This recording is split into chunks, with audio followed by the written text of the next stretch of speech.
ఏంటి ప్రపంచం మొత్తం ఏకమై వచ్చినా ఇజ్రాయెల్ ను ఓడించలేరా?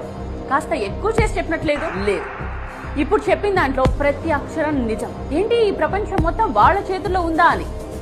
జీసస్ ఆఫ్ నజరెత్ ఒక యూదుడు, ఆల్బర్ట్ ఐన్స్టీన్ ఒక యూదుడు, కార్ల్ మార్క్స్ ఒక యూదుడు, వ్యాక్సిన్ సూదిని కనిపెట్టింది ఒక యూదుడు, పోలియో వ్యాక్సిన్ కనిపెట్టింది, లుకేమియాకు మందు తయారు చేసింది, హెపటైటిస్ బి మందు కనుగొన్నది, micro processing chip, nuclear chain reactor, traffic lights, optical fibre cable, stainless steel, sound movies, telephone microphone, video tape recorder, polo company, Levi's jeans, Starbucks, Google, Dell computers, Oracle, Baskins and Robbins, Dunkin Donuts, CNN, ABC, Washington post.